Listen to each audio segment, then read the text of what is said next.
Bismillahirrahmanirrahim. Assalamualaikum warahmatullahi wabarakatuh.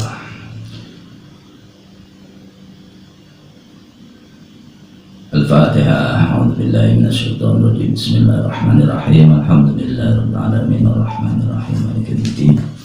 Iyyaka na'budu wa iyyaka nasta'in ihdinas siratal mustaqim siratal ladzina an'amta 'alaihim ghairil maghdubi 'alaihim waladdallin. Qala al-musannif rahimahullah ta'ala nafa'ana bi'ulumihi fid dharain la haula wala quwwata illa billahil 'aliyyil 'azim. Rabbana zidna ilman nafi'an warzuqna fahman wasi'an bi rahmatika ya arhamar rahimin.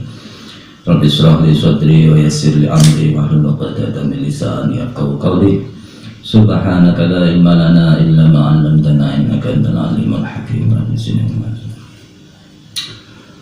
Tabarakalladzi nazzala al-furqana 'ala 'abdihi liyakuna lil 'alamin nadhira. Allahumma shalli wa sallim ala sayyidina Muhammadin wa ala alihi wa ashabihi wa man tabi'ahum bi huda ila yaumiddin.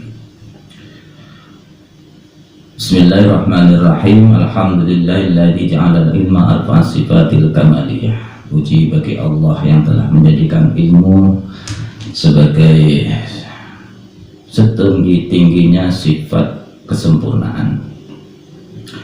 Wa asyhadu an la ilaha illallah wahdahu la syarika lah khassa man sa'a min ibadihi bil ma'athil hukmiyah. Dan saya bersaksi tiada Tuhan selain Allah yang satu-satunya, yang tidak ada sekutu baginya, yang telah memilih orang-orang yang dikehendaki dari hamba-hambanya dengan petunjuk-petunjuk hukum. Wa asyhadu anna Muhammadan abduhu wa rasuluh alladzi khassallahu ta'ala bi jami'i kamalatil ubudiyah. Dan saya bersaksi bahwa Nabi Muhammad adalah hambanya dan utusan Allah yang Allah khususkan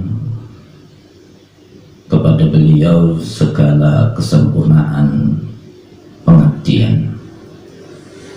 Wassallallahu ala sayyidina Muhammadin alladzi mala Allah ta'ala qalbahu sallallahu alaihi wasallam min jalalihi al-a'la jalla wa ala wa ayyanahu sallallahu alaihi wasallam min jamalil asna qassara sallallahu alaihi wasallam masuran mansuran wa ala alihi wa ashabihi wal salikin ala nihjati fanalu khairan wa afar. Semoga salawat dan salam terlimpah kepada Nabi Muhammad sallallahu alaihi wasallam yang Allah telah penuhi hatinya dengan segala keagungan-keagungan Allah yang maha tinggi, dengan keagungan Allah yang maha luhur, dan menampakkan kepada Nabi Muhammad segala keindahan-keindahan Allah. Maka Nabi Muhammad menjadi satu-satunya manusia yang memberikan kegembiraan dan memberikan pertolongan. Semoga juga salawat dan salam terlimpah pada keluarganya dan sahabat-sahabatnya yang menempuh kepada kebaikan dan menerima kebaikan tersebut. Amma ba'du fa yaqulu murtaji Ufrul Musawi Muhammad Nawawi bin Umar Al-Jawi. Berkata Imam Nawawi yang nama aslinya Muhammad Nawawi bin Umar Al-Jawi, orang Jawa. Wa hadza sahhu madabtuhu ala al-kitabil mustamilu ala al-mu'adhi lil alamati al-hafiz Syekh Shihabuddin Ahmad bin Ali bin Muhammad bin Ahmad Asy-Syafi'i Asy-Syahid Ibnu Hajar Al-Asqalani Suma al-Misri taghammadahullah ta'ala birahmati amin. Imam Nawawi berkata bahwa ini adalah penjelasan dari kitab yang mengandung nasihat-nasihat dari seorang yang sangat alim Al-Hafidz Syekh Shihabuddin Ahmad bin Ali bin Muhammad bin Ahmad Asy-Syafi'i yang masyhur dengan sebutan Ibnu Hajar Al-Asqalani, orang Mesir. Semoga Allah mencurahkan rahmatnya kepada beliau, amin. Wasamaituhu nasaihul ibad.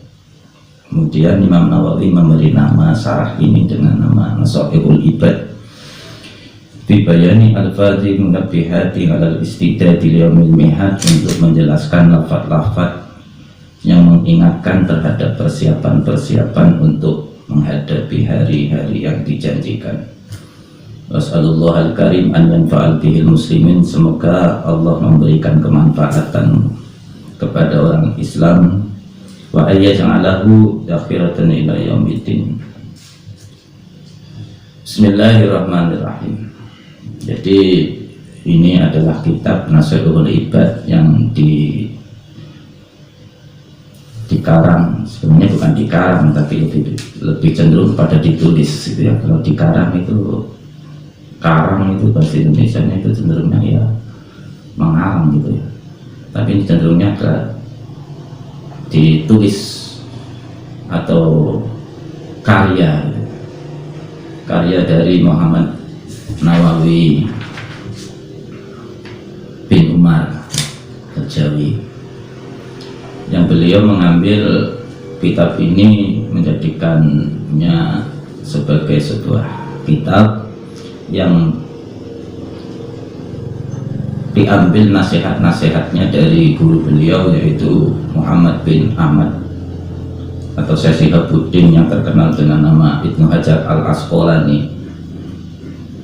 Kitab ini dinamakan Nasaihul Ibad, yang maknanya nasihat-nasihat hamba. Fi bayani al-fadhi munabiyan al-istidadi yaumil mihad, sebagai persiapan-persiapan, nasihat-nasihat untuk mempersiapkan kepada sebuah hari yang pasti, hari yang dijanjikan, hari yang pasti. Hari yang pasti itu termasuk ya jelasnya sesuatu yang pasti dari Allah, karena apa yang dari Allah itu pasti, dan yang selain dari Allah itu tidak pasti. Seperti kematian itu pasti, kiamat itu pasti, Al-Quran itu pasti, Nabi Muhammad SAW, Nabi akhir zaman itu pasti. Nah, kepastian-kepastian itulah dalam menyikapi terhadap hari-hari yang pasti itu. Di sini ada nasihat-nasihat yang terkumpul dalam kitab Nasaihul Ibad. Kita masuk kepada pembahasan.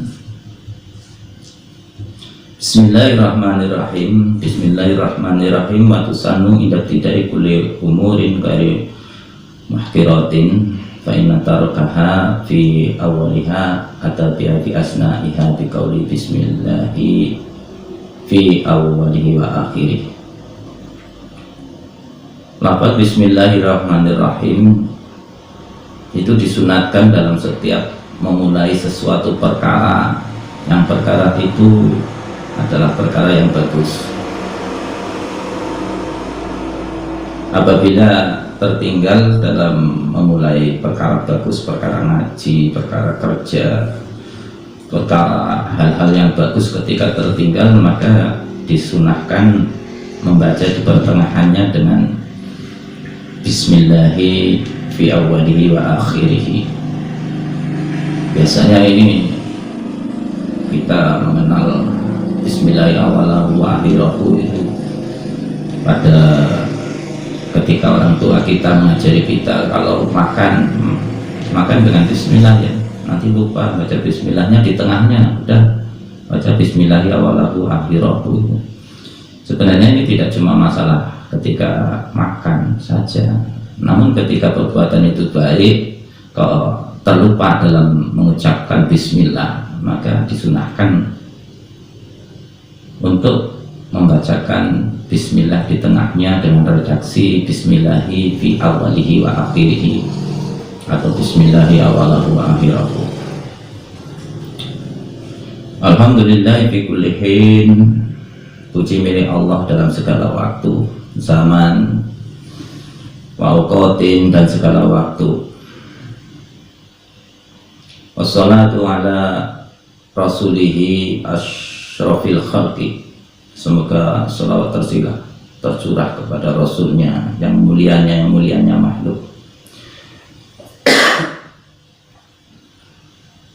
yaitu dia yang diwujudkan oleh Allah Ta'ala dengan memberikan segala kesempurnaan kepada Nabi Muhammad. Asrafil khalqi wal bariyat, yaitu makhluk-makhluk. Jadi ada sebutan istilah khalqun, itu ya juga makhluk, al bariyat juga makhluk. Al bariyat ini cenderung kepada makhluk-makhluk yang ada di bumi. Hadihi munabbihatun ala istidadil yaumil mi'ad, fa inna minha ma yakunu masna wa minha ma yakunu sulasiyan ila tamamil asyrah. Dalam kitab ini, nasihat-nasihat ini ada yang terdiri dari yang serba 2, ada yang nasihat yang serba 3, sampai ke nasihat-nasihat yang serba 10.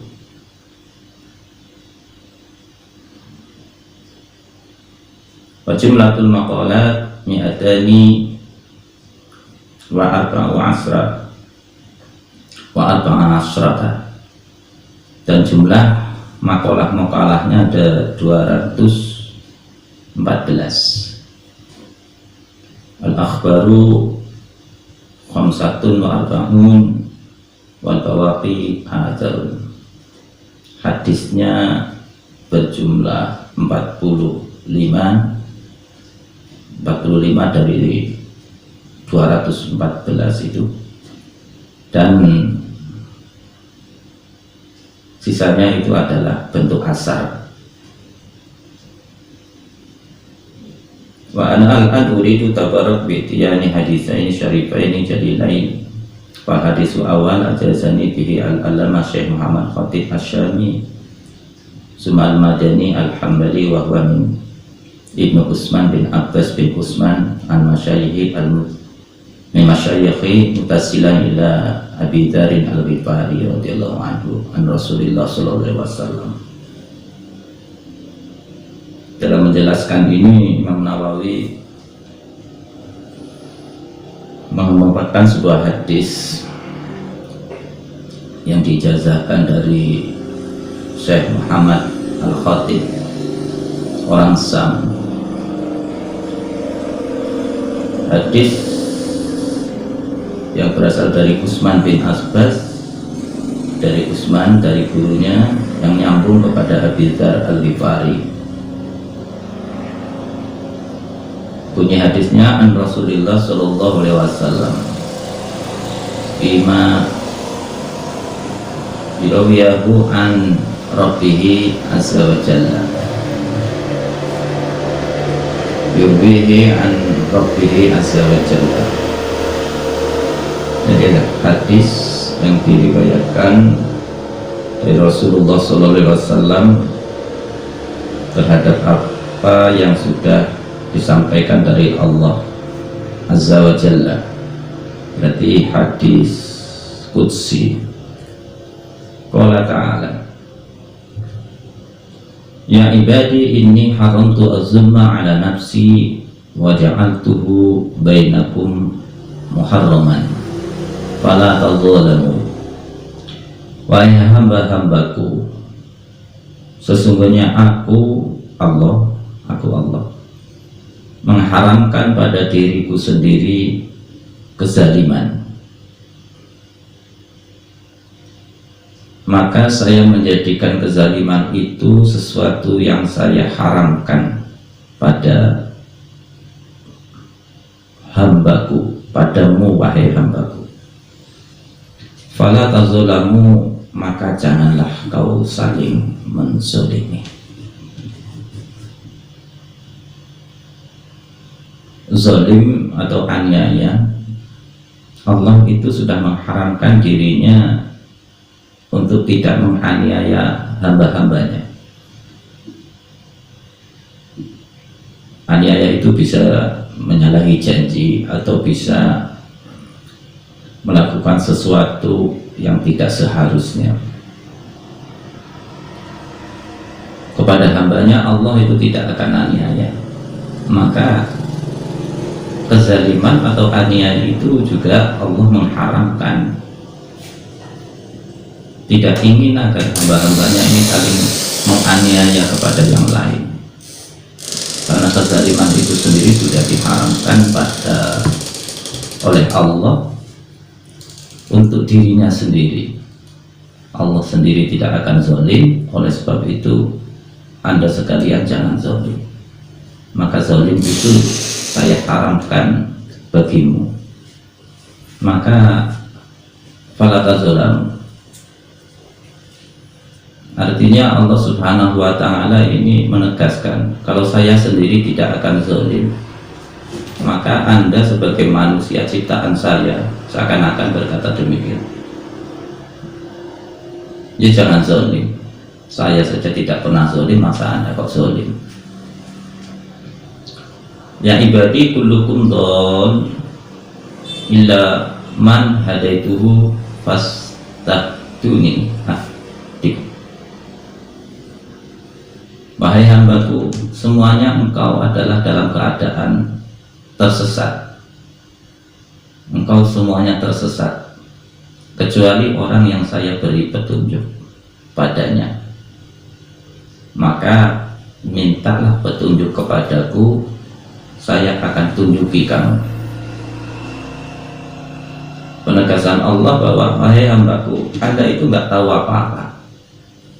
Wahai hambaku, Anda itu tol dalam kegelapan, kecuali yang saya kasih tunjuk, yang saya kasih arah, yang saya berikan petunjuk, yang saya bimbing, barulah tidak akan tersesat. Artinya ya kita ini nol, kita itu nol besar. Ada nilai 1, 2, 3 itu adalah ketika Allah memberikan petunjuk kepada kita.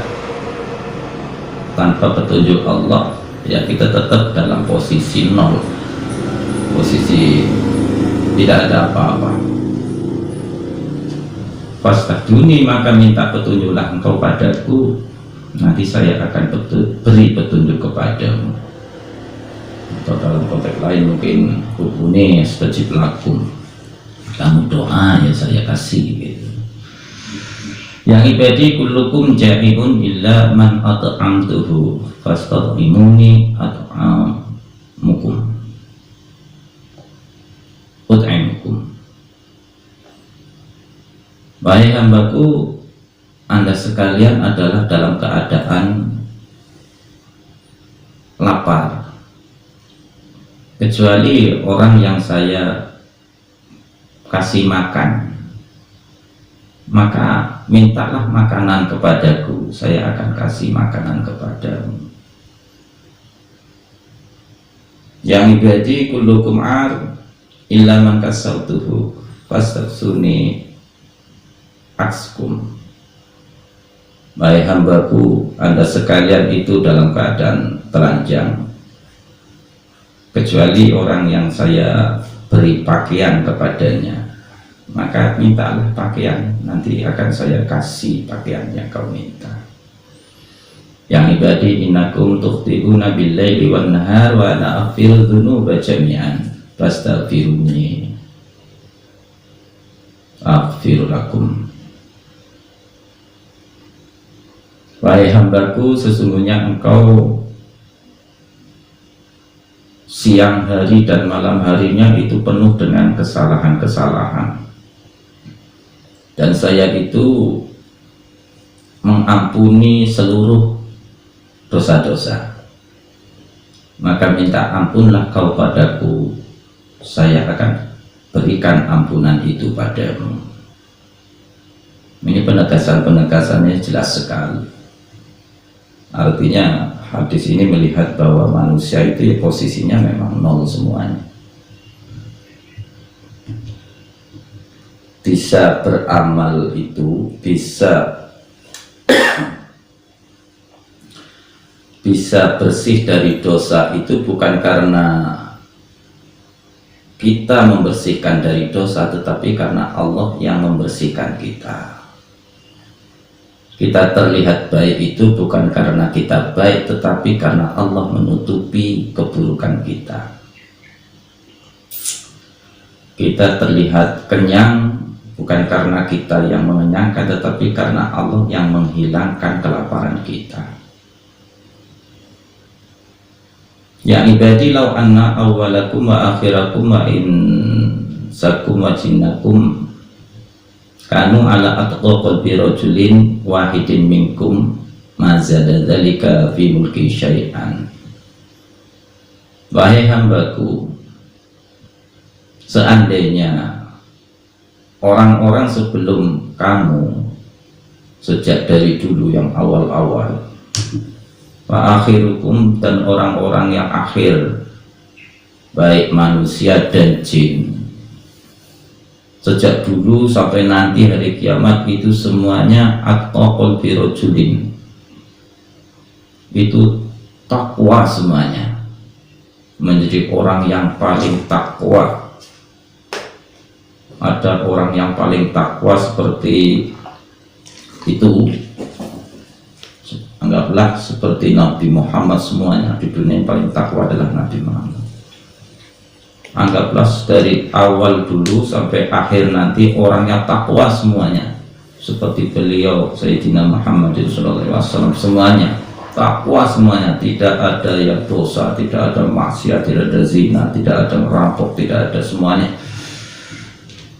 Mada dzalika fi mulki syai'an, hal itu sebenarnya tidaklah menambah kerajaanku atau kekuasaanku itu tambah luas, nggak ngaruh,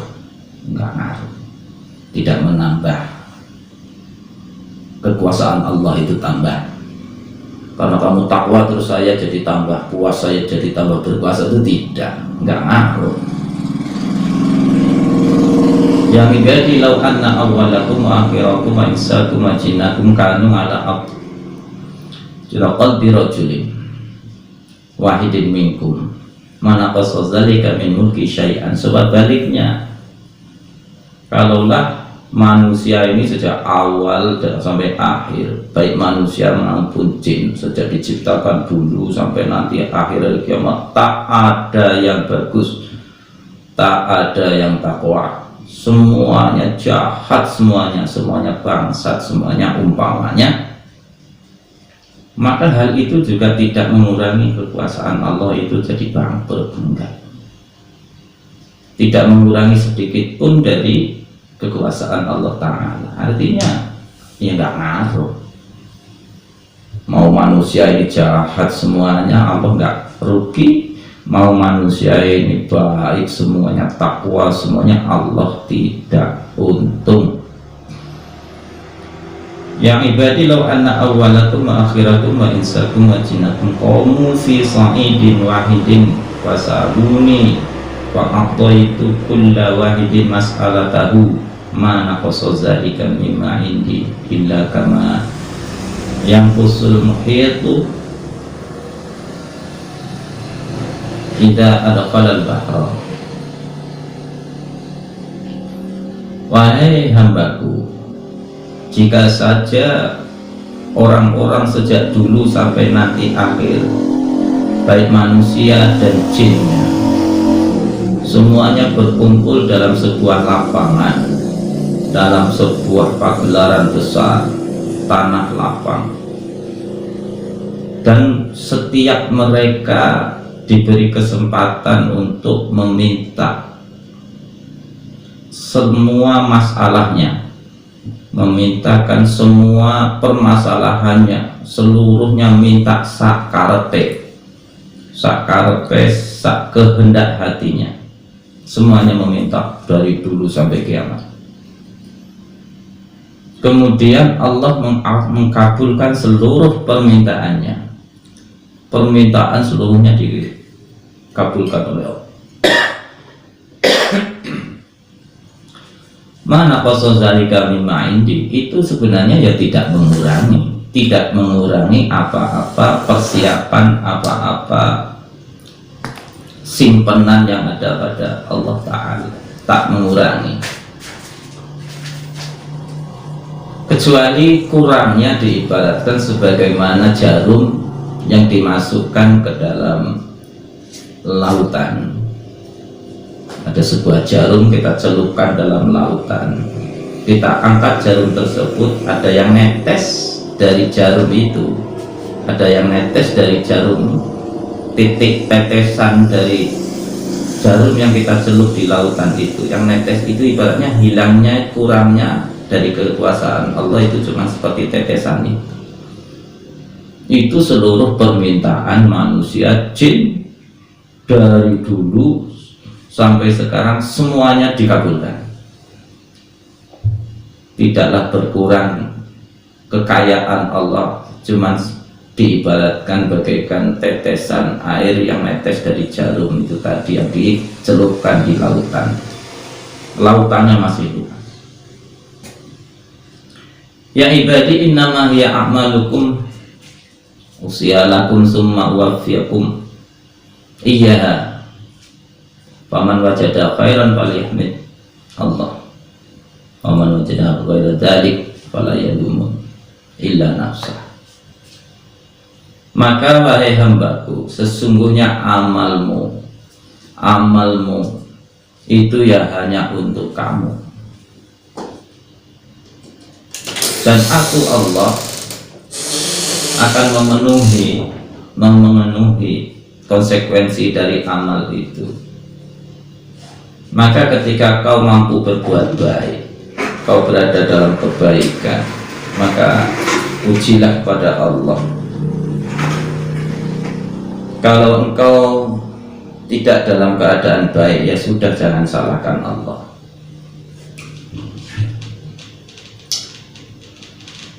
Sejatinya nikmat yang diberikan oleh Allah itu adalah ketika seorang hamba diletakkan pada simpul-simpul kebaikan. Ketika seorang hamba diletakkan pada asbab untuk kebaikan.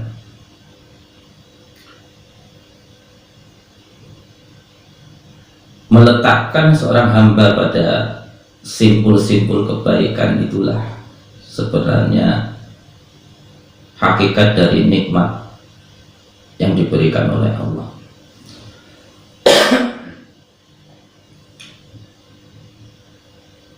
Karena Allah Subhanahu wa Ta'ala ketika hamba meminta rezeki, Allah tidak langsung menurunkan rezeki tersebut dari langit berupa permintaan yang diminta oleh hamba, namun Allah mengabulkannya dengan meletakkan hamba yang meminta tadi kepada jalan-jalan yang di situ ada rezeki yang ia minta.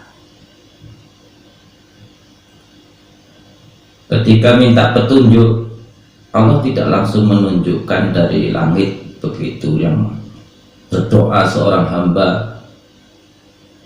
langsung paham, ya Allah ihdinas siratal mustaqim, langsung Allah menurunkan kepada sanubari ilham, siratal mustaqim adalah seperti ini, langsung sadar, langsung paham, gitu. Tidak demikian. Namun ketika Allah ingin mengabulkan hamba yang berdoa, tunjukkan ke jalan yang lurus, tunjukkanlah kami, Allah akan mengiring hamba yang meminta tadi, dikirim kepada sebuah simpul-simpul atau jalan-jalan yang di jalan itu ada permintaan yang ia minta. Ketika minta petunjuk, maka Allah akan memberikan jalan-jalan menuju kepada petunjuk itu.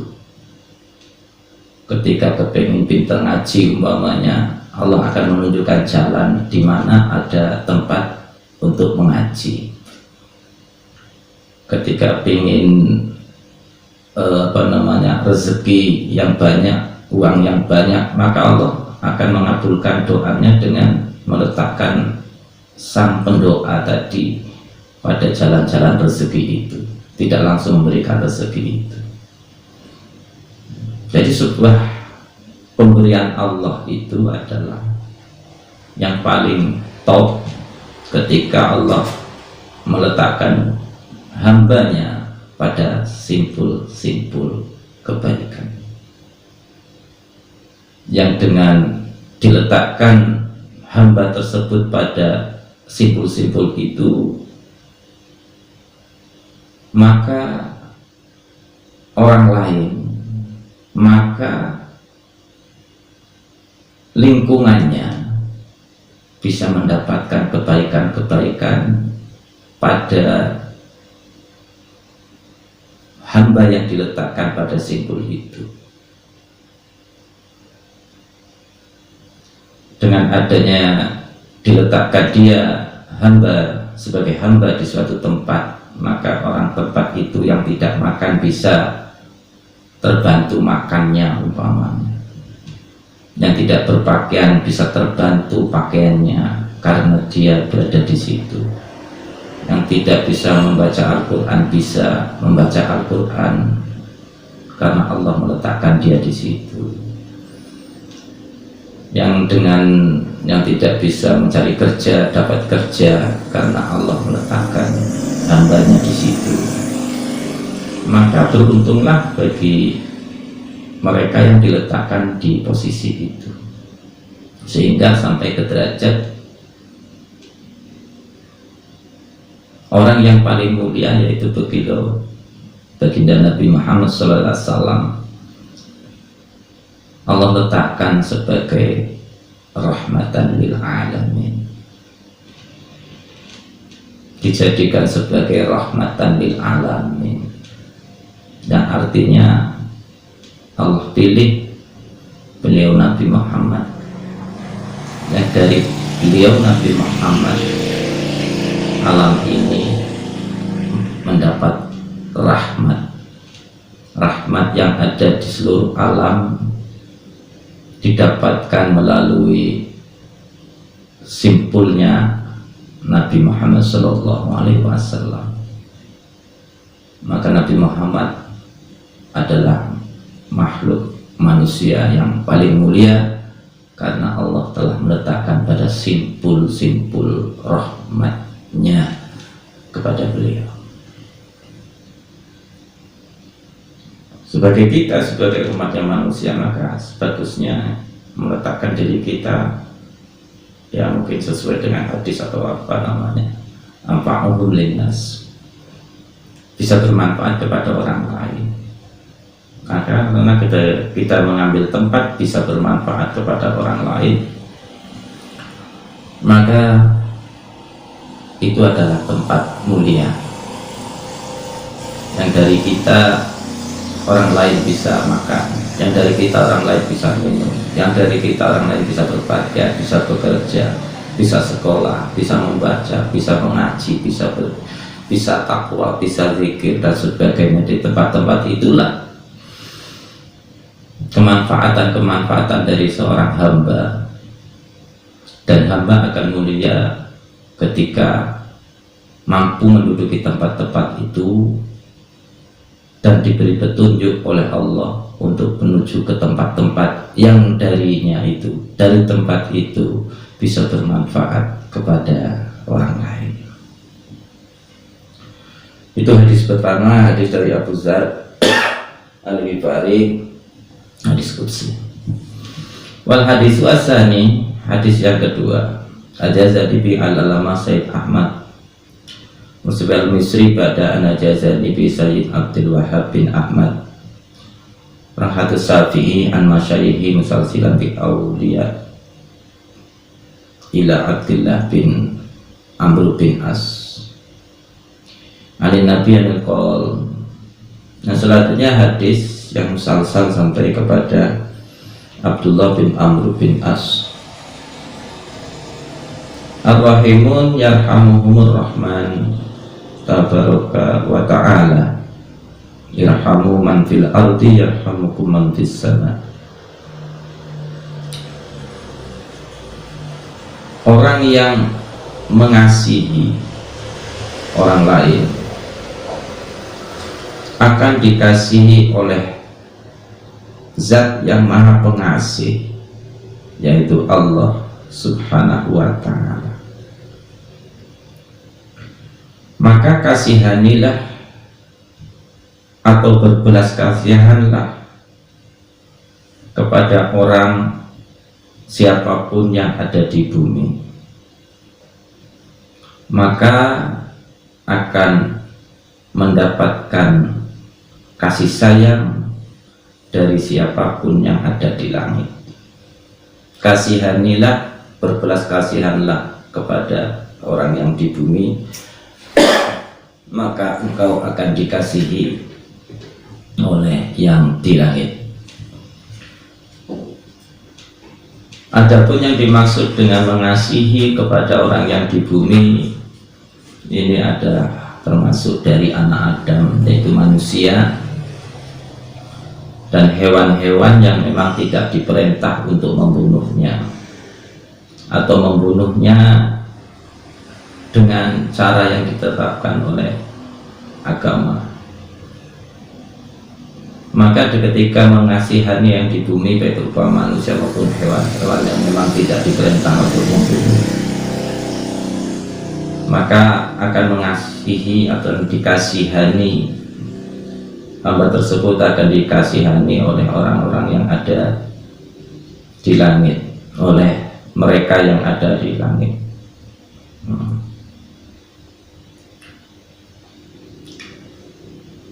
Yang di langit itu siapa? Yang di langit itu adalah para malaikat.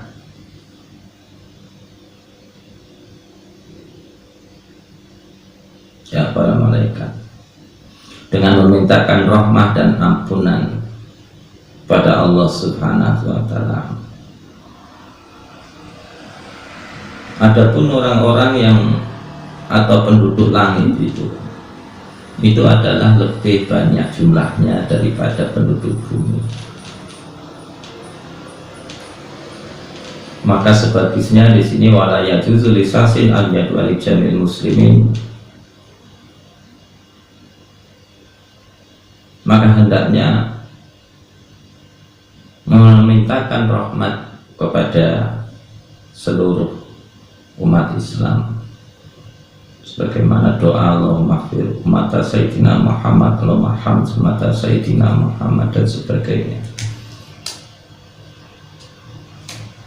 Dengan mengasihi apa-apa yang ada di bumi, maka akan dikasihi oleh penduduk langit.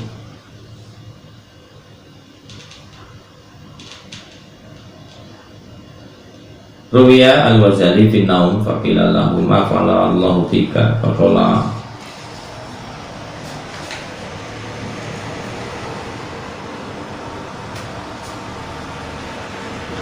Angkafani baina yadayhi wa qala li bima qadimta alayya wastutu al-quru a'mali faqala lam aqbalha. Di sini Imam Nawawi menceritakan tentang sebuah kisah yang masyhur Imam Ghazali.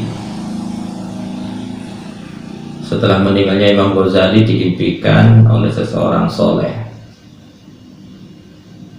Wahai Ghazali, apa ditanya dalam mimpi itu? Ada orang soleh bermimpi ketemu Ghazali, Imam Ghazali yang sudah meninggal.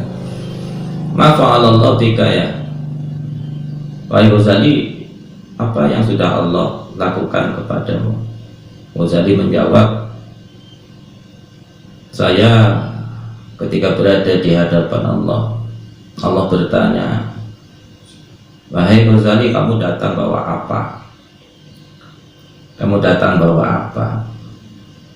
Maka saya pun menjawab, saya menyebutkan amal-amalku. Saya sebutkan amal saya, sholat, saya tahajud, saya puasa, saya sedekah. Kemudian terkejut Ghazali karena Allah menjawab kembali dengan lam aqbalha, aku gak menerima amal itu. Amal itu gak sampai sama saya.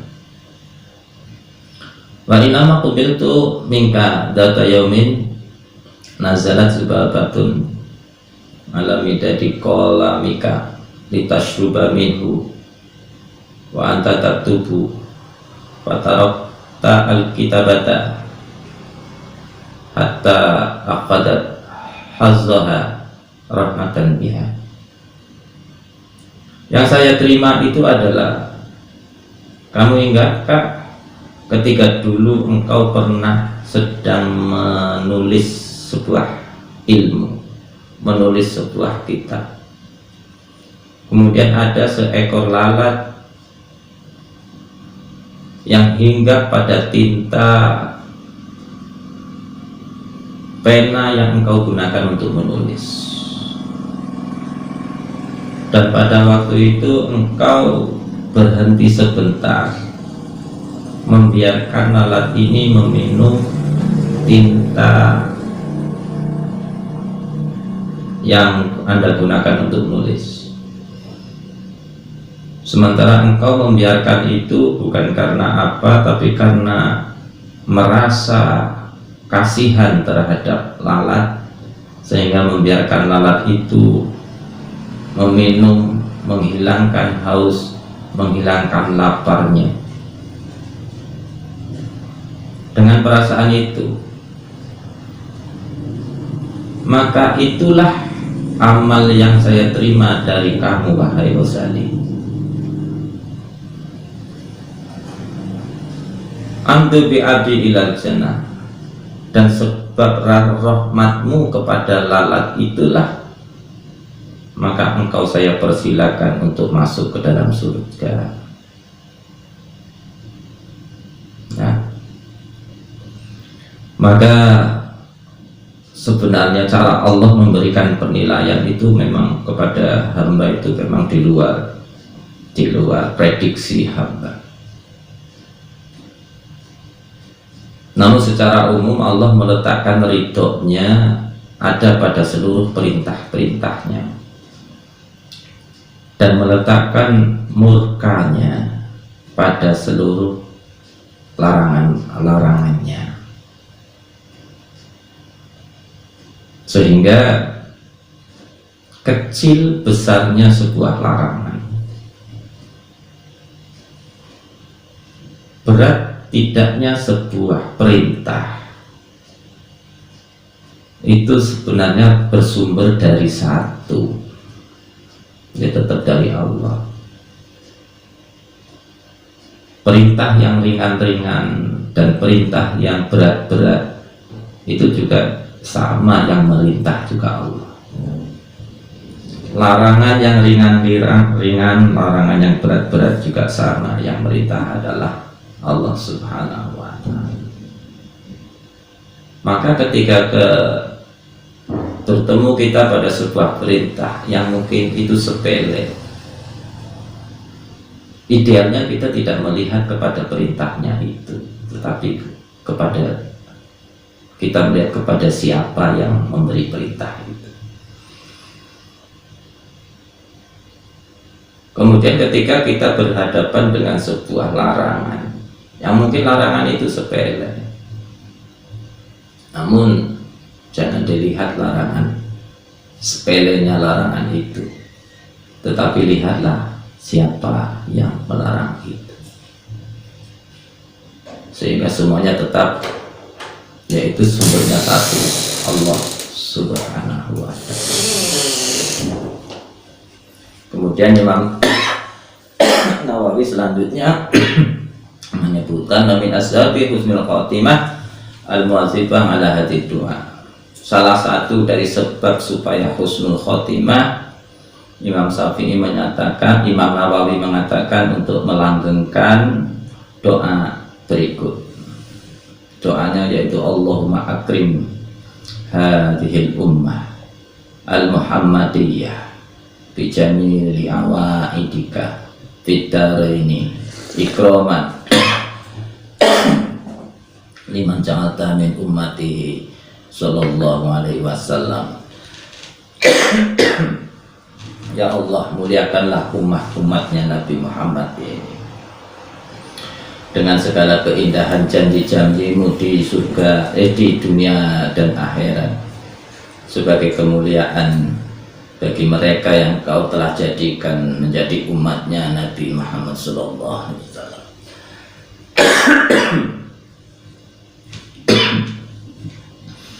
Wa minha, dan juga diantara sebab-sebab husnul khotimah al-mu'adzibatu ala hadha du'a bainasa tanati subhi wa fardihi.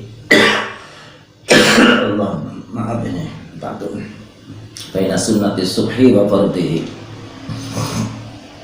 Di antara doa husnul khotimah Allah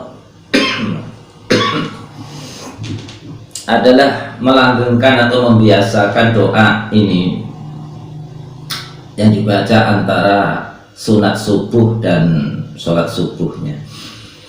Jadi sebelum subuh melakukan 2 rakaat sebelum subuh, atau namanya qobliyah subuh atau sholat sunat fajar. Kemudian di antara sholat sunnah dan sholat subuhnya membaca doa Allahumma jibur ummata sayyidina Muhammad, Allahumma fir li ummati sayyidina Muhammad, Allahumma arham ummata sayyidina Muhammad, Allahumma astur ummata sayyidina Muhammad, Allahumma jibur ummata sayyidina Muhammad, Allahumma aslih ummata sayyidina Muhammad, Allahumma afi ummata sayyidina Muhammad, Allahumma ihfaz ummata sayyidina Muhammad, Allahumma arham ummata sayyidina Muhammad rahmatan ammatan ya rabbal alamin, Allahumma fir li ummati sayyidina Muhammad maghfiratan ammatan ya rabbal alamin, Allahumma farij an ummati sayyidina Muhammad farjan ajilan ya rabbal alamin. Ini doa yang dibaca antara sholat sunat subuh dengan sholat subuh, yang merupakan bisa dikatakan sebab untuk menggapai husnul khotimah, yang esensinya ya Allah kasihani umatnya Nabi Muhammad, ya Allah ampuni umatnya Nabi Muhammad, ya Allah tutuplah kekurangan umatnya Nabi Muhammad, ya Allah tambahi kekurangan ibadah umat Nabi Muhammad, ya Allah jadikanlah kebaikan-kebaikan kepada umat Nabi Muhammad, ya Allah berilah, jauhkanlah dari bahaya kepada umatnya Nabi Muhammad, ya Allah kasihani umatnya Nabi Muhammad dengan rahmat yang menyeluruh. Wahai Tuhan sekalian alam, ya Allah ampuni umatnya Nabi Muhammad dengan maghfiratan yang menyeluruh. Wahai Zat Tuhan sekalian alam, berilah kegembiraan kepada umatnya Nabi Muhammad di kegembiraan dunia dan akhirat. Wahai Zat yang,